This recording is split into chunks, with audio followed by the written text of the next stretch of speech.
Salam planter Indonesia. Assalamualaikum warahmatullahi wabarakatuh. Di sore hari yang berbahagia ini, sebelum kembali ke rumah, izinkan The Brondol menjawab sebuah pertanyaan dari sahabat The Brondol yang membicarakan tentang harga NPK. Kenapa harga NPK 138274 yang mungkin berbeda dengan hanya kadarnya sedikit saja nih Pak Pendi. Misalnya kayak 27 kemudian 9 8 27 plus TE, kok ini kok harganya cukup mahal lah. Di sore hari yang berbahagia ini izinkan The Bruno menjawabnya. Salah satu faktor yang akan menentukan harga NPK itu adalah bahan pembawanya itu apa. Bahwa di dalam pupuk NPK sendiri secara umum bahwa bahan pembawa yang ada itu ada 3. Yang pertama adalah bahan pembawanya adalah polimer, yang mana bahwa pupuk polimer-polimer ini adalah pupuk-pupuk yang akan larut 100%. Kemudian bahan pembawa yang kedua adalah tanah liat atau clay.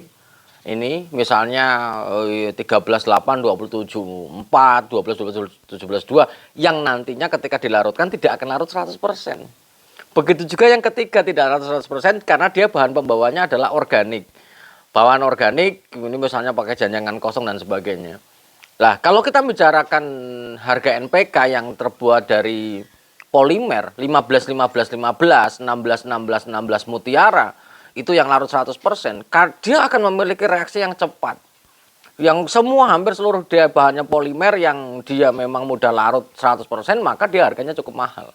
Maka ada beberapa pupuk-pupuk yang sering disemprotkan. Kenapa kayak Morgro itu kok harganya mahal per per kilogramnya, jangankan per kilogram, seperempat kilo aja harganya udah lumayan dibandingkan misalnya 12 12 17 2 yang kadarnya 13% nitrogen, 8% P2O5, 27% K2O-nya. Harganya kok cuma 6.000, 6.500 per kilogram dibandingkan dengan Morgro yang atau pupuk daun yang larut 100%. Jangankan sama Morgro, sama Mutiara saja 16 16 yang 16% nitrogen, 16% P2O5 dan 16% K2O, harganya cukup jauh. Itu mungkin bisa 2 kali lipat, bahkan lebih kali lipatnya. Sehingga ini sangat ditentukan oleh bahan pembawanya.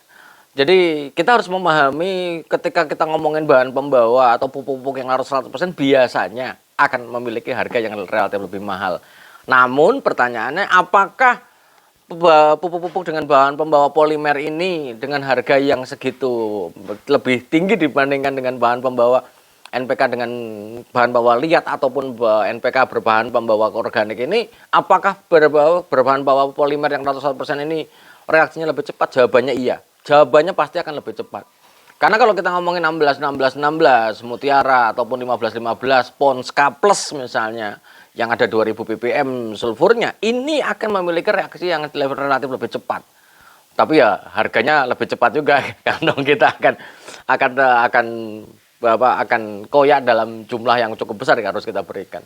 Sehingga kemudian pertanyaan selanjutnya itu muncul, Pak Pendi, kalau NPK 13 8 27 4 dan 12 12 17 2 kenapa tidak larut 100%? Jawabannya adalah berbahan pembawa clay. Namun banyak juga beberapa kasus yang masuk ke dalam The Brondol, kenapa NPK ini kok kandungannya sama Pak Pendi. Kandungannya sama. Dicek di analisis laboratorium juga hampir menyerupai sama. Tapi kenapa harganya kok cukup jauh? Ya kita balik lagi, kemurnian clay atau kemurnian dari tanah liatnya seberapa besar. Kalau kita ngomong berbahan pembawa clay ataupun berbahan pembawa liat adalah tidak akan mungkin mengandung pasir. Tidak mungkin mengandung pasir. Jadi kalau seandainya sahabat The Brondol semuanya itu ngambil botol air mineral kemudian dimasukkan NPK dan ada endapan kok isinya pasir, maka dipertanyakan. Sangat dipertanyakan. Dipertanyakan. Artinya bahwa keaslian dari NPK-nya dipertanyakan. Itu. Kemudian 12 12 17 2 itu juga banyak yang bertanya. Kalau dia tidak larut, katanya kan unsur hara yang harus terserap oleh tanaman kelapa sawit harus larut dulu 100%. Jawabannya, desain dari NPK berbahan pembawa liat, kita tahu sendiri bahwa yang namanya clay atau tanah liat itu memiliki muatan negatif. Ketika dia memiliki muatan negatif, maka dia akan melepaskan secara perlahan sesuai dengan alur pelepasannya sangat tergantung dari beberapa hal. Yang pertama adalah keaktifan dari penyerapan itu sendiri, kemudian juga pasti ya air. Sebagai contoh di pembibitan main nursery atau di TBM yang mungkin kalau TBM jaraknya agak panjang ya, 3 bulan sampai 5 bulan, berarti sekitar 2 bulan. Sementara kalau di MN kita menggunakan 12 12 17 2 di usia bibit di atas 5 bulan, 4 bulan lewat ya. Kita sudah menggunakan 12 12 17 2.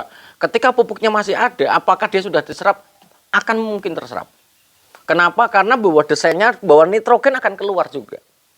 Akan keluar dan dia akan akan bereaksi membentuk nitrat NO3 yang nanti bisa diserap oleh tanaman kelapa sawit itu sendiri. Sehingga tidak harus larut 100% karena dia lihat itu. Namun kalau dia berbahan polimer, dia semuanya harus rilis dulu. Harus larut dulu. Larut baru bisa diserap. Oleh karena itu ketika di pembibitan pemupukan per 2 minggu di main nursery, kalau NPK 12 12 17 ini masih ada, berarti kalau dipupuk lagi boleh ya, jawabannya boleh. Karena bahwa pengeluaran atau rilis dari NPK yang berbahan pembawa liat adalah slow. Ingat, harus slow release. Sehingga ketika penggunaan NPK 16 16 16 kemudian diganti dengan 13 8 27, kok penghijauan daunnya kok kurang begitu kuat Pak Pendi? Ya saya jawab, karena bahwa bukan tidak begitu kuat, karena bahwa dia rilisnya adalah slow.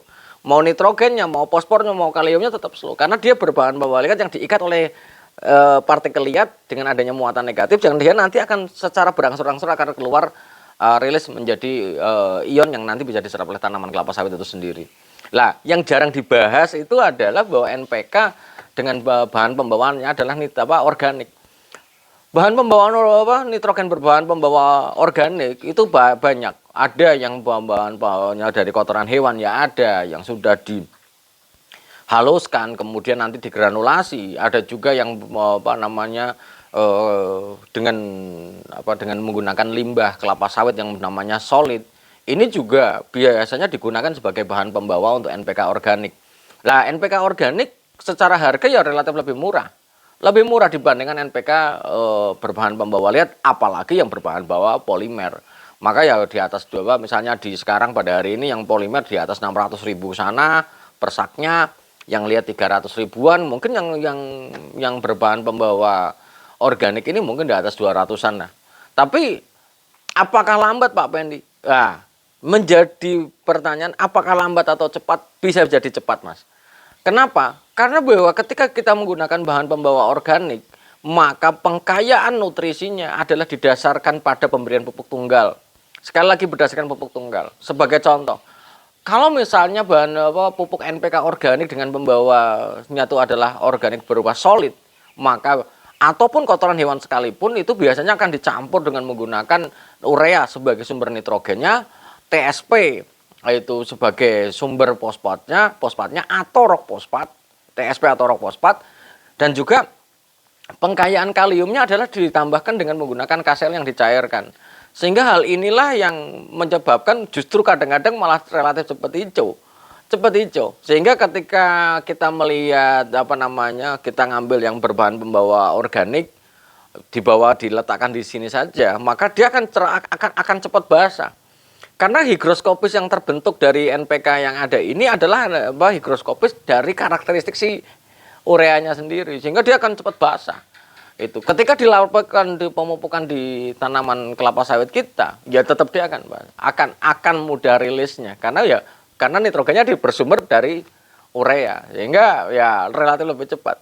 Tapi balik lagi, berbahan pembawa organik ini Pak Pendi, apakah semata-mata sebagai penyedia sumber unsur hara? Tapi jawabannya tidak, karena bahwa dia memiliki organik ya pasti akan kisi-kisi organik akan mengisi pada kisi-kisi ruang pada liat itu sendiri, sehingga terjadi perbaikan struktur tanah. Lah, ini yang harus saya sampaikan kenapa harga NPK itu beda-beda. Dan satu sisi lagi, sahabat Debrol semuanya, pada hari ini pembelian NPK masih banyak beredar yang namanya NPK palsu, itu banyak. NPK palsu atau NPK underspec itu banyak sekali. Yang harus cermat. Banyak orang mengaburkan arti NPK dengan menggunakan yang ternyata isinya dolomit yang digranulasi, dia bulat-bulat, tapi kenyataannya isinya dolomit. Maka kemarin kita sudah bikin vlog yang tak sampaikan, pastikan kita membeli pupuk adalah membeli kadarnya persatuan berat yang kita beli. Kalau seandainya pembeli pupuk NPK sudah ada tanda-tanda yang palsu, yang pertama ada tulisan pembenah tanah berarti dia bukan NPK.